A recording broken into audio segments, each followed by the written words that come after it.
कर चुके हैं पहले अपन, बताओ चैप्टर स्टार्ट हो चुका है, पहली क्लास हो चुकी है, आज दूसरी है। साफ साफ डिबेंचर का एक मैं मीनिंग अगर आपको बताऊं, ध्यान देंगे। डिबेंचर का नॉर्मल मीनिंग तो आप जानते हो, ये एक तरीके का लोन होता है जो कंपनी हमसे लेती है, कंपनी को इसे वापस रिडीम करना पड़ता है, हमें रिपे करना पड़ता है। लेकिन डिबेंचर की डेफिनेशन में और क्या क्या आता है? डिबेंचर की डेफिनेशन में डिबेंचर स्टॉक भी इंक्लूड होता है, बॉन्ड भी इंक्लूड होता है, एनी अदर ऐसा कोई भी इंस्ट्रूमेंट जो कि प्रूफ दे रहा है कि वो डेट है वो भी आता है उसमें। चाहे चार्ज बोले तो मॉर्गेज, चार्ज बोले तो मॉर्गेज, गिरवी रखना, उसमें एसेट गिरवी रखा हो चाहे ना रखा हो, ठीक है। तो एक कॉमन डेफिनेशन है, याद रखना। तो बॉन्ड के डेफिनेशन की अगर मैं बात करूं तो क्या क्या आता है? डिबेंचर स्टॉक, बॉन्ड्स और ऐसा कोई भी इंस्ट्रूमेंट जो एविडेंस जो प्रूफ दे रहा है कि हाँ कंपनी ने उधारी ली है, चाहे उसमें चार्ज क्रिएट हो चाहे ना हो। डिबेंचर में क्या इंक्लूड नहीं है, मतलब एक्सक्लूड है। क्या? कोई भी इंस्ट्रूमेंट जो आरबीआई एक्ट ने बोल रखा है, कोई भी इंस्ट्रूमेंट जो प्रिस्क्राइब कर दे। कौन? लेकिन सीजी किससे प्रिस्क्राइब करेगा? कंसल्ट करेगा आरबीआई से। क्यों? क्योंकि लोन की बात होती है, डिबेंचर की बात आ रही है, जहां फाइनेंस की बात आती है आरबीआई हमेशा आएगा, सीजी ही डिसाइड करेगा। लेकिन सीजी कह रहे हैं मैं एक बार बात तो करूं, पूछूं तो, क्योंकि एक्सपर्ट कौन है फाइनेंस को लेके? आरबीआई। तो आरबीआई किसी इंस्ट्रूमेंट को बोल देगा कि ये डिबेंचर की डेफिनेशन में नहीं आएगा तो वो नहीं आएगा, प्लस जिसे सीजी भी बोलेगा, लेकिन सीजी यस कंसल्ट तो करेगा। क्लियर है? तो ये डेफिनेशन याद रखना, ये भी ओवरऑल पूरा मीनिंग आगे चलकर भी आएगा। ठीक, चलिए यहां तक चीज क्लियर है। चलिए तो पेज नंबर 282 से स्टार्ट करेंगे। हेडिंग देखो, पहले हेडिंग समझेंगे, ट्राई करेंगे हेडिंग से हमें चीजें समझ में आ जाए। परिभाषा सुना है, क्या होता है? इक्वल, सेम स्टेटस, ठीक है। Pari passu clause in case of debenture, अगर सारे डिबेंचर एक साथ इश्यू किए दैट मीन सबका स्टेटस क्या है? एक जैसा है, सबका रिडेम्पशन कब होगा? एक साथ होगा। कुछ भी पेमेंट होगी, कुछ भी राइट्स होंगे, सबको एक साथ मिलेंगे। चलिए, तो परिपासु वर्ड मतलब क्या होता है? Equal step, equally treated, at the same rate, सबका रेट सेम होगा, एट द पार विथ, ठीक है। नो डिफरेंस बिटवीन ओल्ड और न्यू डिबेंचर। इन्होंने कहा कि भाई सब एक साथ अगर हम कर रहे हैं, सब एक साथ कर रहे हैं तो उसमें कोई फर्क नहीं पड़ता है, नया पुराना सब एक ही है, एक ही रेट है, सब कुछ एक है, ठीक। लेकिन क्या अलग अलग भी हो सकते हैं? हाँ हो सकते हैं, लेकिन ये पहले से आपको बताना पड़ेगा। जब नॉर्मली मैं शेयर इशू कर रही हूँ, शेयर वर्ड की बात हो रही है, आईपीएफपीओ लेके आ रही हूँ, तो प्रोस्पेक्टस डॉक्यूमेंट में सारी चीजें लिखी रहती है। क्या लिखा रहता है उसमें?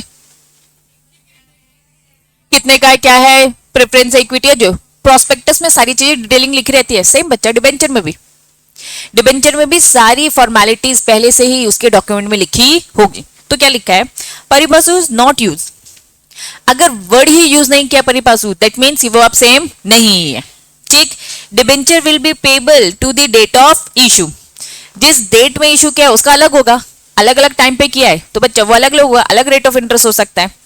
All the issue on the same day, अगर सारी के सारे हमने एक साथ इशू किए तो उनका तो ऑब्वियसली एक कैटेगरी में होंगे, लेकिन अगर अलग अलग कर रखा है तो उनकी कैटेगरी अलग होगी, ठीक है। Payable according to numerical order. अब एक साथ में एक थोड़ी ना डिबेंचर इशू किया है, बहुत सारी की होंगी, जैसे बहुत सारे शेयर्स होते हैं, जैसे 10 लाख के शेयर्स, ऐसे 10 लाख के क्या हो सकते हैं? डिबेंचर हो सकते हैं। अब मैं कह रही हूँ 10 लाख के डिबेंचर्स है, तो इन्होंने कहा सब में सीरियल नंबर होगा तो न्यूमेरिकल ऑर्डर में पे किया जाएगा। हाउएवर, यहां से इंपॉर्टेंट है, इंपॉर्टेंट क्वेश्चन समझते हैं। However, a company cannot issue new series of debenture to rank pari passu with the इन्होंने कहा, अभी हमने कहा कि सब बराबर है, ऊपर क्या पड़ा? ओल्ड और न्यू इक्वल है, सब में अगर परी पासु वर्ड यूज कर रखा है तो क्या है? इक्वल। वापस आज मैंने एक डिबेंचर इशू किया, ठीक, एक महीने बाद मैंने दोबारा डिबेंचर इशू किया, और जब एक महीने बाद मैंने डिबेंचर इशू किया, दोनों में क्या लिखा था? परी पासु, दैट मीन्स दोनों क्या है? सेम है, दोनों क्या है? इक्वल है। यहां तक चीज क्लियर है। लेकिन इन्होंने कहा a company can not issue new series, जब वो इशू कर रही है तो पुराने को परिपासु नहीं लिखेगी, अनलेस, क्या लिखा है? Unless expressly reserve contain in the debenture of the previous series. मतलब जब आप फर्स्ट टाइम इशू कर रहे थे तो उसी टाइम पे आपने बोल दिया था कि आगे चल के हम जो दोबारा इशू करेंगे वो कौन से वाले होंगे? परिपासु वाले होंगे, तो फिर वो सेम होंगे, अदरवाइज सेम नहीं होंगे। वापस तो परिपासु का पूरा कंक्लूजन बता रही हूँ, अच्छे से समझना। परिपासु वर्ड का मतलब क्या होता है? इक्वल स्टेटस, इक्वल ट्रीटमेंट, हर तरीके से इक्वल स्टेप लिया जाएगा। वर्ड का मीनिंग समझ में आ गया? डिबेंचर जब आप इशू कर रहे हो और अगर आज मैंने इशू किया तो आगे 1 महीने 1 साल बाद जो डिबेंचर्स आएंगे पहले ही बता दो, क्या बता दो कि वो भी क्या होंगे, परिपासी होंगे। अगर आपने आज ही बता दिया है कि आने वाला जो ये 1 साल में है वो परिपासु है, तो वो परिपासु माना जाएगा, अदरवाइज वो परिपासु माना जाएगा नहीं। तो बीइंग अ सीएस आपको ये याद रखना है, डायरेक्टर से बात करनी है, उनको कंपनी लॉ बताना है। उनको क्या बताओगे कि सर आपको सेम ही करने हैं कि आगे चल के आप चेंज हो जाओगे, क्योंकि एक बार आपने यहां नहीं लिखा तो बाद में आप नहीं बोलोगे कि ये सेम है। उसके लिए आज से ही हमें फॉर्मेलिटीज करनी पड़ेगी। चीज के लिए बच्चा पक्का, तो एक बार पूरा रीड कर लेना। Next heading simple, debenture. Debenture की मीनिंग जानते हो? एक डॉक्यूमेंट जो प्रूफ करता है, किस चीज का प्रूफ? डेट का, कि कंपनी ने इतने अमाउंट की उधारी ली है जो रिपे कर देगी जितने भी साल बाद। स्टॉक लग गया, that means bunch of debentures, bunch of debenture. जैसे शेयर्स और स्टॉक, शेयर क्या होता है? Single certificate, single security. Stock क्या होता है? Bunch of securities, bunch of securities of share. ऐसे ही डिबेंचर एक हो गया और पूरा अगर बंच हो जाता है उसे हम बोलते हैं डिबेंचर स्टॉक। क्लियर है? चलिए, हाँ बेटा बोल। आ जाइए रीड करते। Company instead of issuing debenture each, एक एक करके डिबेंचर की सिक्योरिटी देना, रादर आप क्या कर सकते हो, एक में रेज वन एग्रीगेट, क्या लिखा है, कंपोजिट स्टॉक, पूरा इकट्ठा करके भैया दे दो, जिसे हम क्या बोलेंगे, डिबेंचर स्टॉक। डिबेंचर स्टॉक की बात करें तो मस्ट भी क्या होना चाहिए, फुल्ली पेड। सारे डिबेंचर जो इकट्ठा कर रहे हैं वो सब क्या होने चाहिए, फुल्ली पेड। फुल्ली पेड ही स्टॉक में कन्वर्ट होंगे, अगर वो फुल्ली पेड नहीं है तो वो स्टॉक में कन्वर्ट नहीं होते। तो डिबेंचर में और मे नॉट फुल्ली पेड चलेगा। डिबेंचर फुल्ली पेड हो भी सकते हैं और पार्टली पेड भी हो सकते हैं, लेकिन डिबेंचर स्टॉक हमेशा क्या होंगे, फुल्ली पेड। सेम शेयर के केस में भी होता है, शेयर अगर सिंगल है तो पार्टली चलेगा, 2 रुपए बचे 4 रुपए बचे चलेगा, लेकिन जब उसे आप स्टॉक में कन्वर्ट करें तो compulsory must be fully paid होना चाहिए। ये शेयर्स में भी है और डिबेंचर में भी, सिंपल चीज है। आपकी बुक में क्या दिख रहा है, issue and redemption of debt security. ठीक, मैंने बताया था इस चैप्टर में डिबेंचर को लेके एक सेक्शन नंबर है, that was section number 71। Very very very important. चलिए पढ़ेंगे। आपकी जो मॉड्यूल है वो थोड़ा ना मिक्स करके देती है। यहाँ पे क्या दे रखा है, सेक्शन 71 का 1, फिर सबसेक्शन 2 है, हाँ 2 है, 3 है, लेकिन क्या फिर 4 दे रखा है, नहीं। 8 में वो आगे, 18 में आगे, आगे चल के 4 5 6 ऐसे करके 12 13 पूरे है। तो क्योंकि बेरेक्स की जो लैंग्वेज है पहले हम एक बार में पढ़ ले, फिर आगे क्या हो जाएगी, आसानी हो जाएगी। ठीक है, तो फटाफट एक बार में पढ़ेंगे। आपकी बुक में नहीं है, मैंने है ना निकाला है। चलिए, मोबाइल ऐप में भी मिल जाएगा, लेकिन आप भी आप मोबाइल ऐप मत देखना, जब मैं कहूंगी तब देखना। सबसे पहले दिखाओ, सेक्शन नंबर दिख रहा है 71, सब सेक्शन 1 2 3 4 5 6 7 8 9 10 11 वाला अमेंड हो चुका है, नहीं है, फिर 12 है, फिर 13 है। ठीक है, तो ये हम पहले बेरेक की लैंग्वेज रीड करेंगे, सेक्शन नंबर 71। चलिए रीड करते। सेक्शन नंबर 71 सिंपल बोलता है, कंपनी में इशू डिबेंचर। कंपनी के पास 10 तरीके ना मार्केट से पैसा उठाने के, इक्विटी है, प्रेफरेंस, और भी 10 तरीके। जो तरीका यूज करना है करिए। बैंक से जाके डायरेक्ट लोन भी ले सकते हैं, लेकिन हम कह रहे हैं कि भैया बैंक से नहीं लेना है, जनता से लेना है। जनता को डिबेंचर दो और डिबेंचर सर्टिफिकेट इशू करो और कंपनी को मिल जाएगा लोन। क्लियर है? चलिए, तो कंपनी चाहे तो डिबेंचर इशू कर सकती है, लेकिन साथ में क्या दे सकती है, एक ऑप्शन। क्या ऑप्शन? कन्वर्ट करना। कन्वर्ट करना मतलब क्या, इक्विटी शेयर में। तो सिंपल पहला पॉइंट क्या बोलता है, कंपनी के पास एक ऑप्शन होता है कि वो डिबेंचर इशू करे, और वो जनता को जब डिबेंचर इशू करेगी तो उनको एक ऑप्शन दे दे कि जब भी रिडीम होगा या तो पैसे लेने का या तो उसमें क्या करने का, इक्विटी शेयर में कन्वर्ट करने का। ठीक है, तो पहला पॉइंट साफ साफ बोलता है, सच डिबेंचर इनटू आइदर होली या partly at the time of redemption. मतलब पूरा 100% भी आप इक्विटी शेयर में कन्वर्ट करने की बात कर सकते हो और पार्टली भी। फॉर एग्जांपल मेरे 10,000 के शेयर्स है, 5,000 मुझे कैश दे दिया और 5,000 क्या कर दिया, इक्विटी में कन्वर्ट कर दिया। तो कंपनी के पास ऑप्शन है, वो इस टाइप का डिबेंचर भी इशू कर सकते हैं। पहला पॉइंट समझ में आया? चलिए, सब सेक्शन 2 क्या बोलता है? सब सेक्शन 2 सिंपल बोलता है, no company issue any debenture, क्योंकि वोटिंग राइट तो किसमें रहता है, इक्विटी में। क्या प्रेफरेंस होल्डर को भी मिलता है क्या? जनरल रूल नहीं, एक्सेप्शन मिलता है जब उसके राइट्स अफेक्ट होते हैं, वाइडनिंग अप वगैरह वगैरह। हमने बहुत सारे पॉइंट्स में पढ़े। क्या डिबेंचर होल्डर को वोटिंग मिलता है, वोटिंग राइट्स मिलता है? नहीं। पहला, कंपनी चाहे तो डिबेंचर इशू कर सकती है। दूसरा, डिबेंचर होल्डर के पास कभी वोटिंग राइट नहीं होता है। चलिए तीसरा, सिक्योर्ड डिबेंचर समझते हैं, सिक्योर्ड अनसिक्योर्ड बताओ। कुछ ना कुछ गिरवी रखा है, सिक्योर्ड। गिरवी नहीं रखा है, अनसिक्योर्ड। अभी हम सिक्योर्ड की बात करें। सिक्योर्ड डिबेंचर जब इशू करोगे तो subject to terms and condition. Terms and condition rule 18 में दे रखा है, अभी हम रूल 18 भी पढ़ेंगे। अभी मैं आपको बुक में दिखा रही थी ना कि ये 71 पढ़ाते पढ़ाते 18 में, मतलब ये कंपनीज एक्ट पढ़ाते पढ़ाते कंपनीज के रूल्स में हम कनेक्ट करेंगे, ठीक है। लेकिन मैं चाह रही हूँ पहले पूरा का पूरा एक एक्ट के पूरा सेक्शन 71 पढ़ लो, ठीक है। तो तीसरा पॉइंट सिंपल बोलते हैं, सिक्योर डिबेंचर भी इशू कर सकते हैं लेकिन टर्म्स एंड कंडीशन रूल्स में प्रिस्क्राइब्ड है, ठीक। चलिए fourth point, where debenture are issued by a company, अगर डिबेंचर इशू किसने किया है, कंपनी ने, create debenture redemption reserve account, क्या में से DRRA बोल सकती हूँ, नाम बताओ, debenture redemption reserve account. Company ने अगर डिबेंचर इशू कर रखा है तो अलग से एक अकाउंट बनाना पड़ेगा, क्यों बना रहे, क्या लॉजिक है बनाने का, रीपेमेंट करते टाइम पे दिक्कत ना आए, एकदम से इतने करोड़ों का लोन देना पड़ जाएगा, कंपनी के पास नहीं है एकदम से, ठीक है। तो इन्होंने कहा भाई डिबेंचर इशू कर लिया ना, अलग से एक रिजर्व मेंटेन करो, जब भी प्रॉफिट आएगा थोड़ा थोड़ा ये पैसा इस रिजर्व में डालते जाओ ताकि एकदम से बर्डन ना आए, ठीक है। जब हम प्रेफरेंस शेयर इशू कर रहे थे तब भी हमें एक अकाउंट बनाना पड़ रहा था, कैपिटल रिडम्पशन रिजर्व अकाउंट। तो जितने भी अकाउंट्स बनाते हैं उनका लॉजिक ये रहता है कि भाई डिविडेंड का जो भी पैसा है, प्रॉफिट का जो भी पैसा है, डिक्लेयर ना करके क्या करो, रिजर्व में डाल दो, क्योंकि रिटर्न तो करना है। डिबेंचर अगर इशू किया है कंपनी ने तो क्रिएट करना पड़ेगा ये अकाउंट, किससे किससे ये अकाउंट भरेंगे पैसे, आउट ऑफ प्रॉफिट, जो अवेलेबल है किसके लिए, for the payment of dividend. Board of director की मर्जी होती है ना कि भाई ये पैसे का क्या करना है, डिविडेंड दे दो या फिर क्या कर लो, रिजर्व में रख लो। तो ये प्रॉफिट अवेलेबल है डिविडेंड देने के लिए, तो अब डायरेक्टर की मर्जी, वो चाहे तो इसमें ये डाल दे तो ज्यादा अच्छा है, भैया कल को रिटर्न करना है। Not utilise by the company except redemption of debenture. अब इसमें एक बार पैसा गया, किसी और पर्पस के लिए यूज नहीं होगा, वन एंड ओनली एक ही पर्पस होगा, दैट वाज रिडीम करना for the debenture. Fourth point clear है, सिंपल सिंपल बातें। पहला क्या है,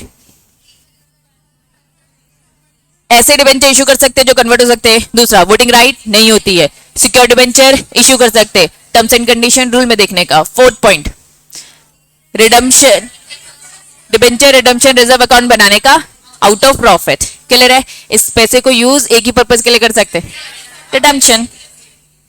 no company issue prospectus make an offer invitation to public और इट्स मेंबर एक्सीडिंग 500, इन मेंबर्स की बात हो रही है, डिबेंचर होल्डर की बात हो रही है, ठीक है। डिबेंचर शेयर इशू कर रहे हैं, सॉरी शेयर बोल, security certificate, debenture certificate issue कर रहे हैं। इन्होंने कहा कि भाई कितने से ज्यादा एक्सीड नहीं होने चाहिए, 500, अनलेस, जहां भी अनलेस आता है मतलब टर्म्स एंड कंडीशन है, ये करोगे तो कर सकते हो, अनलेस क्या ना करो, अपॉइंट वन और मोर। चलिए डिबेंचर तो हम समझते हैं, डिबेंचर ट्रस्टी कौन होता है, वेरी गुड, तुम लोग सब डिबेंचर होल्डर हो, ठीक है। लोन है, लोन लिया कंपनी ने, ठीक है, तुम लोग को चुकाना ही चुकाना है, ठीक। अब होता क्या है, कंपनीज एक्ट बोलता है कि डिबेंचर होल्डर के इंटरेस्ट को प्रोटेक्ट किया जाएगा। प्रोटेक्ट करने का तरीका क्या निकाल रखा है कंपनीज एक्ट ने, कि कंपनी को क्या अपॉइंट करना पड़ेगा, एक डिबेंचर ट्रस्टी, इसे अपॉइंट करना पड़ेगा। लेकिन ये अपॉइंट कब करना, जब कितने से ज्यादा हो जाएगा, 500 से ज्यादा। अगर कम लोग हैं तो टेंशन नहीं है, लेकिन अगर ज्यादा लोग हैं, मतलब ज्यादा लोगों का इंटरेस्ट इन्वॉल्व, अगर ज्यादा लोग का इंटरेस्ट इन्वॉल्व तो हमें अब कंपनी में भरोसा नहीं है, कंपनी को अलग से एक ट्रस्टी अपॉइंट करना पड़ेगा, और तुम लोग एक तरीके से उस ट्रस्टी के क्या बन जाओगे, बेनिफिशियरी बन जाओगे, ठीक है। उस ट्रस्टी के पास एक प्रॉपर्टी रखी है, वो प्रॉपर्टी क्या है, तुम लोग का पैसा। ये प्रॉपर्टी जो ये पैसा ये कंपनी के पास रखा है, लेकिन ट्रस्टी क्या कर रहा है, नजर गड़ाए बैठा है कि भाई सही जगह यूज हो रहा है कि नहीं हो रहा है। सही जगह से मतलब क्या है, ऐसी जगह इन्वेस्टमेंट हो रहा है, ऐसी जगह पैसा यूज हो रहा है ताकि आपका पैसा रिकवर हो सके। बात समझ में आया।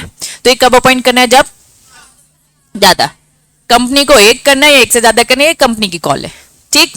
चलिए, the condition of governing the appointment of trustee shall be, जो भी प्रिस्क्राइब है, जहां कहीं प्रिस्क्राइब लिखा है दैट मींस कहां, रूल में जाने का। कितने पॉइंट्स हो गए, 5। हाँ बेटा बोल, क्या लिखा है, सब सेक्शन कौन सा है, 6 है। Debenture trustee shall take step, किसको लेकर, protect the interest of debenture holder. 5th point बोलते हैं डिबेंचर ट्रस्टी अपॉइंट करो। 6th पॉइंट बोलता है उसका काम क्या है, प्रोटेक्ट करना डिबेंचर होल्डर के इंटरेस्ट को, जो भी प्रिस्क्राइब्ड है, जहां जहां प्रिस्क्राइब लिखा है दैट मींस रूल सी जाकर हमें पढ़ने हैं, ठीक। 7th point, provision contain in a trust deed. अब डिबेंचर ट्रस्टी रखा है तो ट्रस्टी के साथ क्या साइन होता है, एक ट्रस्ट डीड साइन होता है। ट्रस्ट डीड कौन करेगा, कंपनी और डिबेंचर ट्रस्टी, इनके बीच में एक डीड होगा, डीड मतलब एक कॉन्ट्रैक्ट होगा। इस कॉन्ट्रैक्ट में सारी चीजें लिखी होंगी, लेकिन प्रोविजन कंटेन, अगर इस ट्रस्ट डीड में कुछ ऐसी बात लिखी है, बता रही क्या वॉइड है, कुछ अगर ऐसी बात लिखी है जिससे हम क्या करें, एग्जेम्प्ट कर रहे, किसको एग्जेम्प्ट कर रहे, ट्रस्टी को, ट्रस्टी को छूट दे रहे। कैसे ट्रस्टी को छूट दे रहे, where he fail to show the degree of care, उसे पूरी सावधानी रखनी थी, उसको क्यों पॉइंट कर रखा है, तुम लोग चैन से घर पे इसलिए सो पा रहे हो ना कि डिबेंचर ट्रस्टी बैठा है हमारे इंटरेस्ट को प्रोटेक्ट करने के लिए। अभी हमने 6 पॉइंट पढ़ा, 6 पॉइंट में साफ साफ ये लिखा था, ठीक है, वो भी चैन से सो गया, उसने भी नहीं देखा, और अग्रीमेंट में ट्रस्ट डीड में उसने क्या लिखवा दिया था कि मेरे पे बात नहीं आएगी, अगर मुझसे कोई लापरवाही आ गई तो मुझ पे बात नहीं आएगी। तुम्हें क्या लगता है ऐसी ट्रस्ट डीड को हम सही मानेंगे क्या, नहीं। तो ऐसी ट्रस्ट डीड क्या है, हमारे लिए वॉइड है। वापस रीड करवा रही, provision contain in a trust deed, अगर ट्रस्ट डीड में हमें कोई ऐसा प्रोविजन मिलता है जो इफेक्ट करता है मतलब ट्रस्टी को क्या देता है, छूट देता है, एग्जेम्पशन देता है, तो ऐसा ट्रस्ट डीड हमारे लिए क्या है, नल एंड वॉइड है। क्लियर है।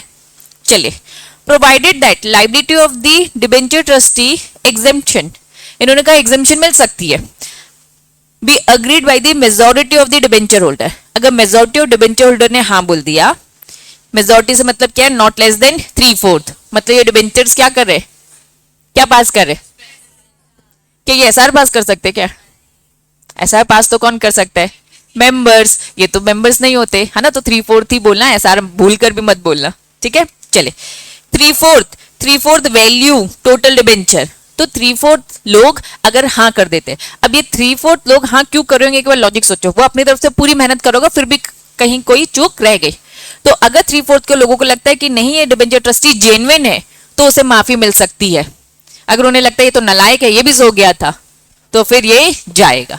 क्या डिफरेंस समझ पा रहे हो 7 के फर्स्ट और सेकंड में, फर्स्ट में क्या लिखा है, पूरा वो लापरवाह है और उसने अपनी डीड में ऐसा कुछ लिखवा दिया तो वो डीड हमारे लिए गलत है, लेकिन स्टिल उसे छूट मिल सकती है, लेकिन ये छूट कब मिलेगी, डीड में लिखने से नहीं मिलेगी, जब डिबेंचर होल्डर 3/4 वाले वैल्यू को अगर लगता है तो। क्लियर है। चलो, 8 पॉइंट, अ कंपनी पे interest and redeem the debenture in according with the terms and condition, जो भी लिखा होगा डॉक्यूमेंट में, इशू करते वक्त बताया था कि हम क्या कैसे किस इंटरेस्ट से कब करेंगे वगैरह वगैरह, ठीक है, कोई खतरनाक बात नहीं बोली, simple. 9th, any time of debenture trustee conclusion that the assets of the company are insufficient, नजर रख रहा था ना, कुछ गिरवी रखा था, कुछ एक चीज मॉर्गेज में रखी थी, हमें मालूम है कि अगर कंपनी नहीं चुका पाएगी तो इसे बेचकर पैसा रिकवर कर लेंगे, लेकिन धीरे धीरे डिबेंचर ट्रस्टी को क्या पता चला कि भाई जो ये प्रॉपर्टी, जो ये एसेट गिरवी रखे, उनकी वैल्यू क्या है, अब इनसफिशिएंट है, मतलब आज अगर कंपनी का दिवालिया निकल जाता है तो इस एसेट को बेचकर भी पैसे मिलने वाले नहीं है, तो डिबेंचर ट्रस्टी का ये काम है उसे ऑल टाइम चौकन्ना रहना है। तो अगर एसेट, वो इस कंक्लूजन में आता है, किस कंक्लूजन में आता है कि कंपनी का एसेट क्या है, इनसफिशिएंट है, तो डिबेंचर ट्रस्टी फाइल करेगा पिटीशन बिफोर दी, कहां जाएगा, ट्रिब्यूनल के पास जाएगा, ट्रिब्यूनल कंसीडर करेगा necessary in the interest of the debenture holder, उस हिसाब से ऑर्डर पास करेगा, सिंपल है।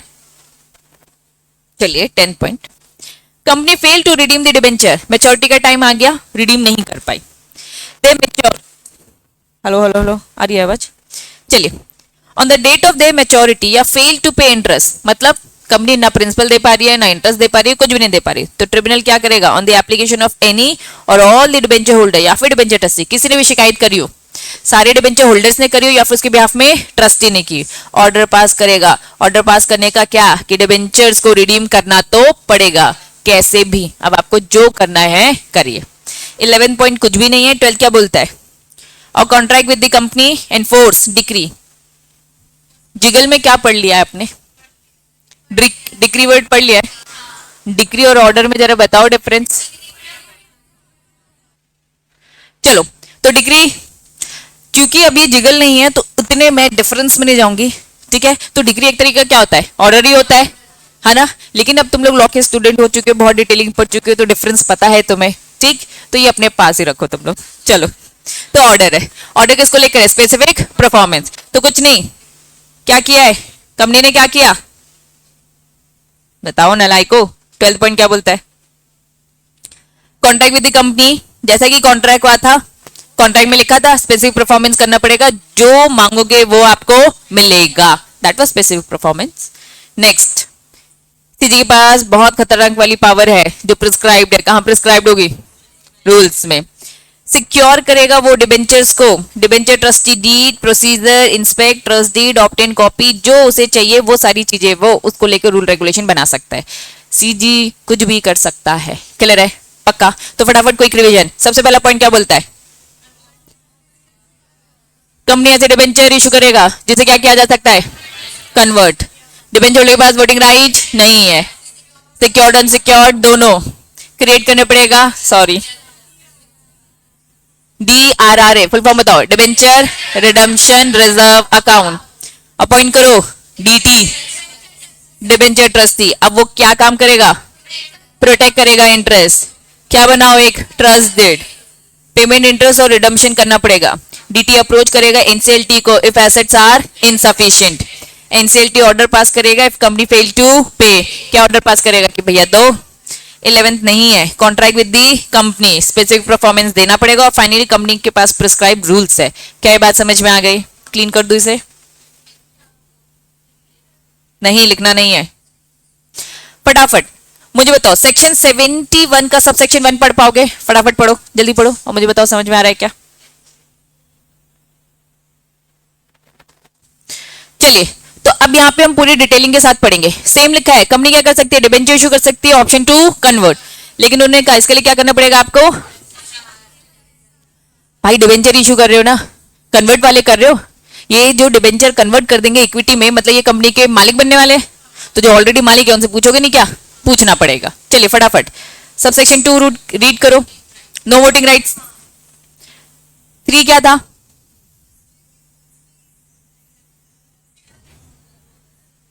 Secured unsecured. लेकिन क्या था? रूल में प्रिस्क्राइब्ड है, मतलब अगर सिक्योर्ड डिबेंचर इशू करे तो उसकी कुछ टर्म्स एंड कंडीशन होगी। चलिए अब इसे डिटेल में पढ़ेंगे विद रूल्स। आ जाइए। सेक्शन 71 का सबसेक्शन 3 बोलता है, साथ में हम रीड करेंगे किसके साथ? रूल 18 के साथ। ठीक है। Provide that secure debenture issue किया जा सकता है लेकिन कुछ कंडीशन फुलफिल करनी पड़ेगी। आ जाइए, क्या लिखा है इन्होंने? Redemption clause. रिडम्पशन मतलब रिडीम करना, रिपे करना। ठीक है। The date of redemption of secure debenture shall not exceed, very very very important. Secure debenture अगर इशू करना है तो नॉट एक्सीड मतलब मैक्सिमम ड्यूरेशन क्या है? 10 साल। मैक्सिमम ड्यूरेशन क्या है? 10 साल। सिक्योर्ड की बात हो रही है। ठीक है। From the date of issue, कहां से कैलकुलेट होंगे 10 साल? डेट ऑफ इशू से। The following class of company, लेकिन ये फॉलोइंग क्लास ऑफ कंपनी क्या हो गई हमारी? एक्सेप्शन, मतलब जनरल रूल सिक्योर डिबेंचर 10 साल से ज्यादा नहीं। एक्सेप्शन ये सारी कंपनीज को अलाउड है 10 साल से ज्यादा। अब 10 साल से ज्यादा इन्होंने क्या बोल दिया? Exceeding 10 but not exceeding 30 years. कुछ इसे पढ़ पढ़ के ना मुझे प्रेफरेंस शेयर याद आ रहा है यार। बताओ, इरिडीमेबल वाले प्रेफरेंस शेयर इशू कर सकते हैं, रिडीम वाले कर सकते हैं, नहीं कर सकते? प्रेफरेंस शेयर रिडीम वाले कर सकते हैं? हाँ कर सकते हैं। चलो, तो मैक्सिमम ड्यूरेशन कितना होता है? 20, लेकिन एक्सेप्शन 30। किसके लिए? इंफ्रास्ट्रक्चर प्रोजेक्ट के लिए। चलो वेरी गुड, याद है तुम लोगों को। जनरल रूल सिक्योर डिबेंचर 10 साल से ज्यादा नहीं। एक्सेप्शन एक्सीड कर सकते हैं 10 से बट नॉट एक्सीडिंग। हम यहां पढ़ने वाले कि कुछ क्लास ऑफ कंपनीज है जिनको 30 इयर्स अलाउड है। तो किस किस को? पहला क्या लिखा है? Company engage, same infrastructure. चले, फिर उन्होंने और भी पॉइंट्स बोल रखा है। क्या लिखा है? इंफ्रास्ट्रक्चर फाइनेंस कंपनी, मतलब ये जो फाइनेंस कंपनी है किस टाइप की है? इंफ्रास्ट्रक्चर को फाइनेंस करती है। ठीक है। डिफाइन जो उन्होंने कर रखा है, ठीक, नॉर्म्स के अकॉर्डिंग, आरबीआई के डायरेक्शन के अकॉर्डिंग वो सारी फुलफिल करेंगी। तो आपको हेडिंग क्या याद रखना है? इंफ्रास्ट्रक्चर फाइनेंस कंपनी, याद रहेगा। पहला क्या लिखा है? वो कंपनी जो इंफ्रास्ट्रक्चर में काम कर रही है। फॉर एग्जाम्पल अभी फ्लाईओवर का काम चल रहा है, ठीक है, तो एनसीसी नाम देखते रहते हो, ये इंफ्रास्ट्रक्चर काम करने वाली कंपनी है। अब इतना पैसा तो रहता नहीं है, फाइनेंस करवाएंगे। तो जिसने फाइनेंस किया होगा, जिस एनबीएफसी ने फाइनेंस किया होगा, उनका स्पेसिफिक काम क्या है कि हम इंफ्रास्ट्रक्चर को ही फाइनेंस देते हैं, इसके अलावा किसी और को नहीं। सब स्पेशलाइज्ड होते हैं, जैसे आपने मुथूट फाइनेंस ये सारी चीजें सुनोगे, ठीक है, देन मणिपुरम, तो ये सब एनबीएफसी है, लेकिन इनका स्पेसिफिक काम क्या है? गोल्ड को लेकर, समझ रहे हो? तो सबने अपना एक स्पेशलाइज एरिया डिसाइड कर रखा है। ठीक, तो किसी ने बोला हम ट्रक को फाइनेंस करेंगे, हम इलेक्ट्रॉनिक सामान को करेंगे तो सबका एरियाज होता है, तो इनका स्पेसिफिक एरिया क्या है, इंफ्रास्ट्रक्चर की ही कंपनी को फैसिलिटी देना फाइनेंसिंग, ठीक। नेक्स्ट क्या लिखा है, इंफ्रास्ट्रक्चर डेट फंड, ये एनबीएफसी की कंपनी, लेकिन इनका स्पेशलाइजेशन एरिया क्या है, इंफ्रास्ट्रक्चर को डेट फंड देना। मतलब क्या करेंगे वो, एनसीसी कंपनी क्या करेगी, इशू करेगी सिक्योरिटीज डेट, तो लेकिन ये फाइनेंस देंगे, क्या ये बात समझ आ रही है। तो डेट फंड मतलब share certificate type, sorry debenture certificate type की इंस्ट्रूमेंट्स आएंगे। क्लियर है, नहीं आया, चलिए। एनबीएफसी समझ में आई, एनबीएफसी, लेकिन इनका काम क्या है, डेट फंड देना। अब डेट फंड की अगर मैं बात करूं तो डेट के अंदर बस डिबेंचर आता है क्या, और भी कुछ आता है, क्या आता है, बॉन्ड्स आ जाते हैं, और क्या जाते हैं, कोई भी इंस्ट्रूमेंट जिसका प्रूफ, डिबेंचर की डेफिनेशन में जाओ ना, जिनका एविडेंस चाहे वो सिक्योर्ड हो चाहे वो इनसिक्योर्ड, मतलब इन्होंने कहा हमारा थोड़ा सा वाइडर एरिया हो गया, मतलब हम बॉन्ड्स और भी जो भी डेट को रिप्रेजेंट करे वो सारी सिक्योरिटी से डील करते हैं। समझ में आया, चलिए ठीक। फिर क्या लिखे, कंपनी को परमिशन किसने दे रखी, मिनिस्ट्री डिपार्टमेंट, कौन है, सीजी ने, और किसने दे रखी है, आरबीआई ने, और किसने दे रखी है, नेशनल हाउसिंग बैंक ने, और any other statutory authority to issue the debenture, ठीक है, एक्सीडिंग 10 ईयर, क्योंकि 30 ईयर्स की बात हो रही है। तो in short general rule, secure debenture issue किए जाते हैं फॉर दी 10 ईयर्स, लेकिन 30 ईयर्स भी हो सकता है। वो कंपनी जो इंफ्रास्ट्रक्चर का काम कर रही है, वो एनबीएफसी जो इंफ्रास्ट्रक्चर को फाइनेंस करती है, वो एनबीएफसी जो थोड़ी सी और वाइडर है डेट फंड, और वो कंपनी जिसको परमिशन मिल गई बाई सीजी या फिर आरबीआई, याद रहेगा, ये रूल्स में बताएं। अब अपॉइंट करना था, किसको अपॉइंट करना था, डिबेंचर ट्रस्टी, और डिबेंचर ट्रस्टी के साथ क्या बनानी थी, एक डीड, ठीक। ये तो हमने पढ़ा है पूरा, तो क्योंकि हम पूरे बेरेट की लैंग्वेज पढ़ चुके हैं तो ये लोग ऊपर नीचे कहीं से भी बताए हमें समझ में आ जाएगा। तो चलिए, डिबेंचर ट्रस्टी को हमने अपॉइंट किया, अब उसके साथ डीड साइन होती है। The company shall appoint debenture trustee before the issue of the prospectus letter. इन्होंने कहा सुनो, डिबेंचर इशू करने से पहले क्या करो, ट्रस्टी रखो, क्या रखो, trustee for the subscription of its debenture, not later than, कितने दिन पहले, 60 days after the allotment of the debenture. उन्होंने कहा जब भी अलॉटमेंट करो उससे 60 दिन पहले तो आपको क्या अपॉइंट कर लेना है, पहले पूरी तैयारियां कर लो, ट्रस्टी रख लो, डीड साइन कर लो सब, उसके बाद इश्यू करो, क्योंकि एक बार इश्यू हो गया तब आपको वैसे ही कोई फर्क नहीं पड़ता। तो पहले कंप्लाइंसेस, फिर एग्जीक्यूट करेंगे उसके साथ क्या, डीड। उस डीड में जितनी भी टर्म्स एंड कंडीशन हो गया उनका बेसिक मेन पर्पस क्या होगा, प्रोटेक्ट करना किसके इंटरेस्ट को, डिबेंचर होल्डर की पब्लिक इंटरेस्ट को, डिबेंचर होल्डर स्पेसिफिक, ठीक है। चलिए नेक्स्ट क्या लिखा है, क्रिएशन ऑफ सिक्योरिटी। अभी हम सिक्योर्ड की बात कर रहे हैं, कौन सा वाला पॉइंट चल रहा है अभी,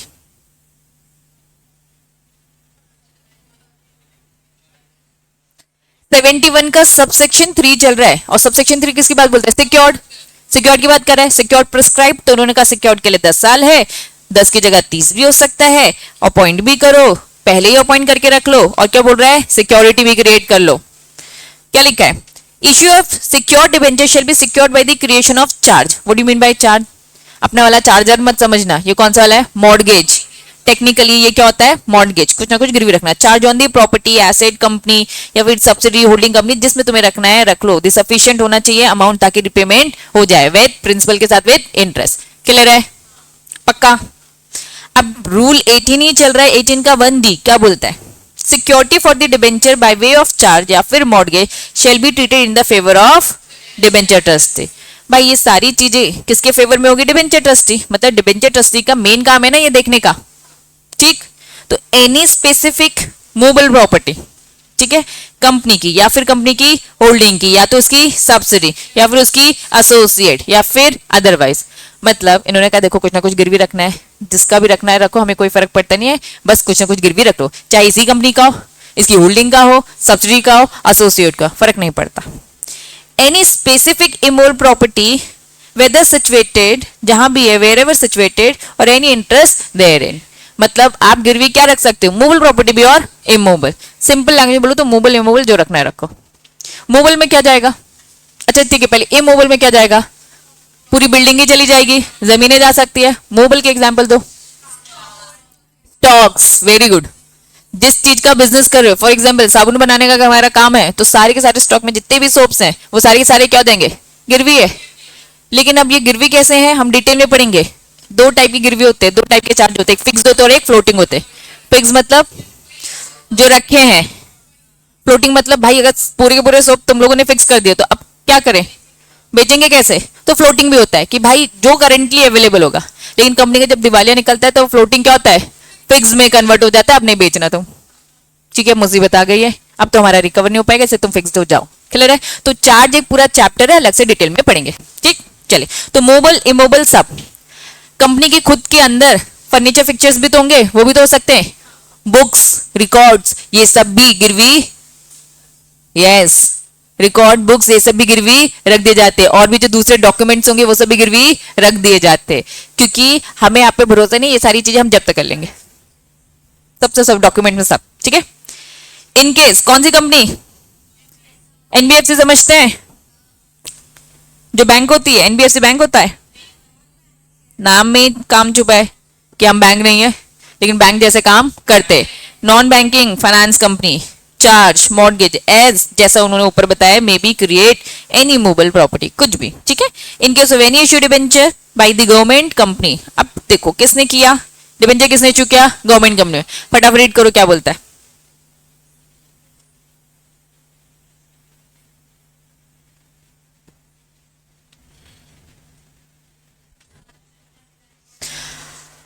गवर्नमेंट क्या कह रही है, गवर्नमेंट कंपनी ने क्या कर दिया है, गारंटी दे दिया ना, गारंटी मतलब हमने साइन कर दिया ना, हम गारंटर बन गए ना, अब अलग से चार्ज क्रिएट करने की जरूरत नहीं है, बोल दिया ना, उनका बोलना ही बराबर है। क्यों? क्योंकि बच्चा लॉ बदल देंगे भाई, उनके ऊपर कुछ है क्या, उन्होंने बोल देना दे देंगे। अब गवर्नमेंट थोड़ी सी अभी वीक चल रही है, बाद में देंगे, क्या ही कर लोगे। ठीक है, चलिए, in case of any loan taken by, किसने लिया है, सब्जी कंपनी में, from any bank financial, the charge mortgage may also be created on the property of the asset of the holding. Subject ऊपर तो पढ़ाई था ना हमने, क्या पढ़ा था, होल्डिंग सब्सिडी पढ़ा था ना, कंपनी, कंपनी की होल्डिंग सब्सिडी, एसोसिएट कंपनी या फिर अदरवाइज जो भी है, आप उन सब की प्रॉपर्टी में भी क्या कर सकते हो, चार्ज क्रिएट कर सकती हो, अलाउड है। ये थी डिटेलिंग किसकी, सेक्शन 71 के थर्ड की 3 की। ठीक है, चलो वेरी गुड, समझो। अब एक बेनिफिशियरी ओनर है, बेनिफिशियरी ओनर कौन होगा, डिबेंचर होल्डर्स को ही बेनिफिशियरी बोला जाता है। ठीक है, तो ये बेनिफिशियरी है, ट्रस्टी रख दिया हमने, ट्रस्टी रख दिया, और ये हमारी कंपनी, कंपनी ने डिबेंचर इशू किया, किसको, डिबेंचर होल्डर को, और एक ट्रस्टी को क्या किया, अपॉइंट किया। तो ट्रस्टी के पास क्या है, कंपनी के पास क्या है, कंपनी के पास पैसे हैं, किसके पैसे, डिबेंचर होल्डर के, लेकिन उसने पैसे लेते हुए कुछ ना कुछ गिरवी रखा था, जो गिरवी रखी हुई प्रॉपर्टी वो किसके पास है, ट्रस्टी के पास। तो ट्रस्टी का काम है अच्छे से देखने का, लेकिन अगर लगेगा, जैसे हमने एक्ट में पढ़ा था, सेक्शंस में पढ़ा था कि अगर कुछ इनसफिशिएंट लगती है तो एनसीएलटी के पास जाओ, एनसीएलटी ऑर्डर देगा, फिर आपको बेचना है, तो बेचना क्या है, कौन से एक्ट के अकॉर्डिंग बेचना है, transfer of property act, TPA, पढ़ लिया है, वेरी गुड, सेकंड ग्रुप में ईबीसीएल में पढ़ा था ना। ठीक है, तो क्रिएशन ऑफ सिक्योरिटी मतलब आपको प्रॉपर्टी गिरवी रखना है, और पूरा का पूरा कारोबार किसके सर पे डाल दिया है, ट्रस्टी, क्योंकि ट्रस्टी को क्यों अपॉइंट किया हम लोगों ने, इसी काम के लिए कि भाई तुझे को तो देखना हमारा इंटरेस्ट। ठीक है, तो बॉक्स कुछ नहीं, जनरल बातें कर रहा था। चलिए, अब पूरा इन्होंने कहा कि हमने बेसिक चीजें पढ़ लिया, उसका ये पूरा सम अप है। फटाफट पहले क्या कर रहा है, वैल्यूएशन रिपोर्ट, क्या होता है वैल्यूएशन रिपोर्ट,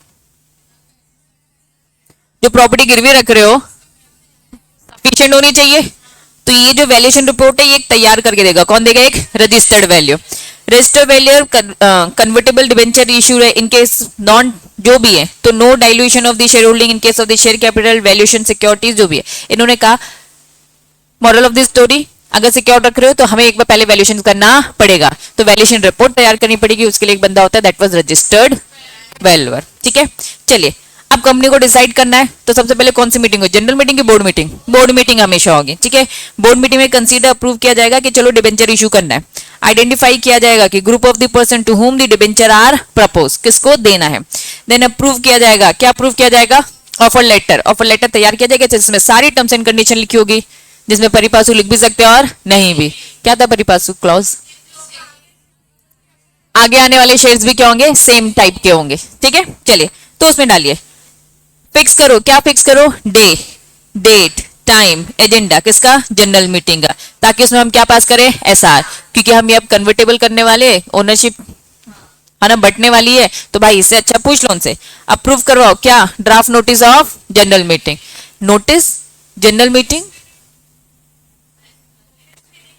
सारे के सारे मेंबर के घर में क्या जाएगा, नोटिस कि भाई जनरल मीटिंग होने वाली है, ठीक है, और एसआर पास करना है तो नोटिस के साथ क्या जाएगा, एक्सप्लेनेटरी स्टेटमेंट। उस एक्सप्लेनेटरी स्टेटमेंट में साफ साफ लिखा होगा कि क्या मैटर डिस्कस करने वाले और क्यों करने वाले। तो एक्सप्लेनेटरी स्टेटमेंट में क्यों लिखा होता है, एजेंडा में लिखा होता है क्या करने वाले, एजेंडा में बस टॉपिक लिखा रहता है, ये होने वाला, ये होने वाला, ये होने वाला। जैसे कि बच्चा एनुअल फंक्शन होता था स्कूल का, एक पर्चा मिलता था कि पहला सिंगिंग होगा, फिर ग्रुप डांस होगा, फिर चीफ गेस्ट आएंगे, 2 मिनट का बोलेंगे, 2 मिनट के नहीं बोलते, ज्यादा बोलते थे, ठीक है। तो ये बस ऐसे टॉपिक दे जाएंगे। एक्सप्लेनेटरी स्टेटमेंट में डिटेल में बताया जाएगा किसी एक मैटर को लेकर जिसमें एसआर पास होने वाला है। क्लियर है? चलो, in case of public company तो copy of board resolution ROC को देना पड़ेगा। किसकी, कौन सा रेजोल्यूशन, बोर्ड रेजोल्यूशन, ठीक है। एमजीटी ई फॉर्म क्या कर दिया, एमजीटी 14 का पर्पस क्या था, स्पेशल रेजोल्यूशन। समझना, हम कोई भी रेजोल्यूशन पास करें तो हम अलग से नहीं करते। MGT 14 one and only main purpose क्या होता है, एसआर। लेकिन क्योंकि इन्होंने कहा डिबेंचर का मैटर बहुत ज्यादा इंपॉर्टेंट है, इसमें बोर्ड रेजोल्यूशन, अब रेजोल्यूशन पास करने के फॉर्म तो एक ही है, कोई दूसरे फॉर्म नहीं है कि बोर्ड रेजोल्यूशन ओआर का भी पहुंचाना है। रेजोल्यूशन स्पेशल है तो एमजीटी 14 उसके लिए स्पेशलाइज्ड है, ठीक। लेकिन इसके अलावा कुछ दूसरे इंपॉर्टेंट रेजोल्यूशन देना पड़ता है तो उसके लिए भी फिर एक ही फॉर्म है, एमजीटी 14 ही देना, उनके लिए अलग से कोई और दूसरा फॉर्म नहीं है, उसे देना ही नहीं पड़ता, वो तो अटैचमेंट में वैसे जाते थे। क्लियर है? चलिए, तो एमजीटी 14 कहां से, जब भी बोर्ड रेजोल्यूशन पास होगा वहां से 30 डेज के अंदर। अब क्या हो रही है मीटिंग, ये extra ordinary general meeting EGM क्यों बोल दिया, वेरी गुड। जनरल मीटिंग बस 2 ही टाइप की होती है, एक होती है एजीएम जो साल में एक बार होती है, बस उसको एजीएम बोलते हैं, और बाकी सबको हम क्या बोलते हैं। तो जहां कहीं भी जनरल मीटिंग लिखा है ना, दैट मीन्स उसका मतलब क्या है, ईजीएम से, क्योंकि जहां जनरल मीटिंग लिखा है वहां हम नहीं समझेंगे कि वो एजीएम की बात की, एजीएम के लिए स्पेसिफिक दिया होता है एजीएम। लेकिन कहीं अगर प्लेन जनरल मीटिंग लिखा है दैट मीन्स वो ईजीएम की बात कर, या फिर डायरेक्टली ईजीएम भी लिखा होगा, लेकिन जहां एजीएम है वो एजीएम से ही उसका मतलब है, ठीक। चलिए, तो अब ये एक्स्ट्रा ऑर्डिनरी जनरल मीटिंग में क्या डिस्कशन होने वाला है, डिबेंचर को लेकर, ठीक है। चलिए, तो अप्रूवल लेंगे, इंक्रीज करे boring the board of director, power है बोर्ड ऑफ डायरेक्टर की, कहां है ये बोर्ड ऑफ डायरेक्टर की पावर, सेक्शन 180 में। 180 तो साफ बोलता है, क्या बोलता है, एसआर पास करना होगा। 179 बोलता है पावर है, 178 बोलता है पावर तो है लेकिन सब्जेक्ट टू कंडीशन, वो एसआर पास करने का, ठीक। अब एसआर पास हुआ तो भैया एमजीटी 14 तो आएगा ही। अब क्या करना है, एक बैंक अकाउंट अलग से खोलना पड़ेगा in a schedule bank, keep the money receive on the application. अब हमने सर्टिफिकेट दिया, बदले में क्या दोगे, पैसा। ये पैसा कहां रखना है, एक अलग से अकाउंट में एक साथ इकट्ठा करते जाने का, ठीक। प्रिपेयर करो क्या, list of such person to whom the offer is prescribed debenture, given a draft offer letter जो भी PAS 4 में दे रखा है। 6 पॉइंट बोल क्या रहे, पढ़ो क्या बोल रहे हैं, जिस जिसने सब्सक्राइब कर रखा है, ठीक है, जिनको हमने क्या दिया, prepare list the person to whom the offer, जो सब्सक्राइब करेंगे जिन्हें हमने ऑफर दिया है, तो प्लीज एक ड्राफ्ट बनाओ, ठीक है। Offer letter shall be accompanied by the application form. आपने शेयर पढ़ लिया ना, तो सेम बच्चा डिबेंचर भी वही है। शेयर्स में हम क्या कहते थे, प्रोस्पेक्टस, साथ में क्या देते थे, एप्लीकेशन फॉर्म। सेम डिबेंचर का भी एक ऑफर लेटर है और साथ में क्या देंगे, एक एप्लीकेशन फॉर्म, ठीक। सीरियली नंबर्ड होगा, address specific to the person to whom the offer is made, सारी चीजें होंगी। डिस्पैच करने लेटर ऑफर किसको, जो भी आइडेंटिफाइड पर्सन है, ठीक है। मेंटेन करो क्या, complete record of the person whom the offer letter is sent, पूरा वो भी मेंटेन करने का। क्लियर है? अब रिसीव, अब एप्लीकेशन फॉर्म दिया था, भरकर वापस आएंगे कि हाँ हाँ हम डिबेंचर एक्सेप्ट कर रहे हैं, बदले में हम लोन दे रहे हैं, आपको पैसा दे रहे हैं, एप्लीकेशन बनी आ गया थ्रू या तो चेक आएगा तो डिमांड ड्राफ्ट या फिर जो भी अदर बैंकिंग चैनल, लेकिन कैश नहीं है बच्चा। कंपनी में जितने भी सारे काम हो रहे हैं वो थ्रू ऑथेंटिक रास्ते ही यूज किए जाते हैं, कैश वगैरह कुछ भी नहीं, ठीक है। Keep the record of the bank account from where such payment subscription have been receive, कहां कहां कैसे कैसे हो रहा है सारी चीजें मेंटेन करो। फिर अब क्या होगी, board meeting with in the period of 60 days from the date of subscription money, किस किसने एक्सेप्ट किया। कंसीडर, अब क्या करोगे, अलॉटमेंट, सेम जैसे शेयर में करते थे अलॉटमेंट। देन उसके बाद draft, agreement of charge, charge बोले तो मॉर्गेज। ये कह रहे भाई मॉर्गेज जो है हमने पहले से जो ड्राफ्ट करके रखा था उसे अप्रूव करेंगे।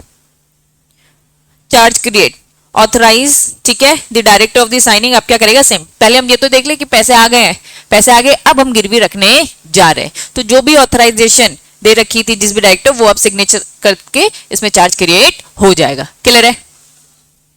अप्रूव करना क्या, ये तैयारी हमने पहले से करके रखी थी, लेकिन जब एक बार पैसे आ जाएंगे, अलॉटमेंट होगा, तब जाके ये फुल एंड फाइनल साइन होगा। तो ड्राफ्टिंग पहले से हो रखी थी। इश्यू डिबेंचर सर्टिफिकेट, ऑथराइज करो किसको, दो डायरेक्टर को, the person to sign the same. ठीक, चलिए, तो इन्होंने बस फॉर्म के नाम बोले कि विद इन 30 डेज जब भी ये सब होगा करते रहना। मेक नेसेसरी एंट्रीज, किसमें, किस किस के रजिस्टर होते हैं, बस शेयर्स के मेंबर के रजिस्टर होते हैं क्या, सबके होते हैं, प्रेफरेंस शेयर के, डिबेंचर होल्डर की, इवन अगर किसी को डुप्लीकेट शेयर भी दिया तो उसका भी अलग से रजिस्टर मेंटेन होता है। तो हर चीज का रजिस्टर, सारी चीजें रिटर्न में प्रूफ होगी, दैट्स इट बच्चा। तो इसका भी डिबेंचर होल्डर का भी रजिस्टर है, फॉर्मेट दे रखा है। मेक नेसेसरी एंट्रीज कर लो भाई, उसमें क्या बता दो, चार्ज की भी एंट्रीज कर दो, क्या क्या गिरवी रखा है। अब ये क्या लिखा है, डिबेंचर सर्टिफिकेट दिया, ऊपर उन्होंने क्या किया, ऑथराइजेशन दे दिया कि इशू कर सकते हैं, अब फाइनली इशू कर रहे। ठीक, stamp duty settlement at the provision और rate of stamp act, deed बना रहे हो, जहां जहां डीड, जहां जहां अग्रीमेंट, वहां वहां स्टैंपिंग। रिडम्पशन का सम अप, फटाफट पहला पॉइंट रीड करो, तुम लोग रीड करो जल्दी। इशू किया था अभी, इन्हों का इशू कर लिया, आ गया पैसा, यूज कर लिया, 10 साल पूरे हो गए, रिटर्न करना है, पहला पॉइंट। बोर्ड मीटिंग कराओ, क्या पेमेंट करनी है। नेक्स्ट, मीटिंग करके बोला कि अब देना है, अब सामने वालों को भी, डिबेंचर होल्डर को भी इंटीमेट करो। नेक्स्ट, कोऑर्डिनेट करो कि भाई अब देना है, पैसे रिटर्न करना है। चेंजेस इन, अब जिनको रीपे कर दिया, उस रजिस्टर में 100 लोग के नाम होंगे ना, जिनको रीपे कर दिया वो नाम हटा दो, मतलब चेंजेस करो। नेक्स्ट, चार्ज भी चेंज कर दो, अब जो गिरवी था वो फ्री हो गया क्योंकि हमने रिटर्न कर दिया। इफ एनी चेंज, अगर चार्ज क्रिएट होता है। For the in case of compulsory और ऑप्शनली, क्या लिखा है, फुल्ली है या फिर हाफली कन्वर्ट वाला ऑप्शन है। ठीक है, तो at the same time issue of, तो क्या पैसे देने की जरूरत है, तो क्या देंगे, कन्वर्ट करना है इक्विटी शेयर्स, वही सारी चीजें लिखी है। The redemption of the secured debenture is not exceeding, समझ में आया, पक्का। ये क्या लिखा है, क्यों यही बार बार एक ही चीज बता रहे हैं आपको, क्या कर रहे हैं, इरिटेट कर रहे तुम लोगों को। हाँ, रिपीट पढ़ लेना, सेम है। 42 आता है तो कुछ क्लिक होता है, 42 क्या था, वेरी गुड। 62 आता है तो कुछ क्लिक होता है, फर्दर, जिसमें क्या क्या था, राइट इज ऑफ प्रेफरेंशियल। ठीक है, बस एक बार रीड कर लेना। ठीक, क्या था ये डीआरआर, डिबेंचर रिडम्पशन रिजर्व, क्या लगता है पढ़ लोगे, कहीं पढ़ा पढ़ा भी है तुम लोगों ने। वापस, डीआरआर फुल फॉर्म बताओ, डिबेंचर रिडम्पशन रिजर्व अकाउंट। क्यों बनाते, पर्पस समझ में आया, क्या था पर्पस, रिडीम करने का, प्रॉफिट से आपको मेंटेन करना, एकदम से बर्डन आपको ना पड़े। यही सारी चीजें ऐसे बार बार उन्होंने लिखा है कि भाई पोर्शन साइड करते जाओ। ठीक है, पर्पस यूनिकनेस क्या है, पर्पस यूनिकनेस यही है कि क्या ना पड़े, बर्डन ना पड़े। क्लियर है, टॉपिक बताओ। नेक्स्ट, हेडिंग बताओ क्या लिखा है, क्रिएशन और डिबेंचर रिडम्पशन रिजर्व अकाउंट और इज एडुकेसी। 71(4) कुछ पढ़ा पढ़ा है, क्या था 4 बताओ। यही तो था जो बनाना है। अब रूल 18 का 7 कुछ बोलता है, ठीक है, फिर 18(1) चिल्लर चिल्लर बातें बोल रहे हो, कुछ नहीं, डिविडेंड ये वो इधर उधर की बातें। क्लास ऑफ कंपनी को सुना सुना सा लग रहा है, ये कौन सी क्लास ऑफ कंपनी थी जिसको 30 साल तक ऑल इंडिया फाइनेंशियल इंस्टीट्यूट, कुछ सुना सुना सा लग रहा है भाई मुझे, कहां सुना है। वेरी गुड, चलो तो इन शॉर्ट मैं अभी तुम लोग को छोड़ रही हूं, बाद में यहां से पढ़ाती हूँ। ठीक है, चलो।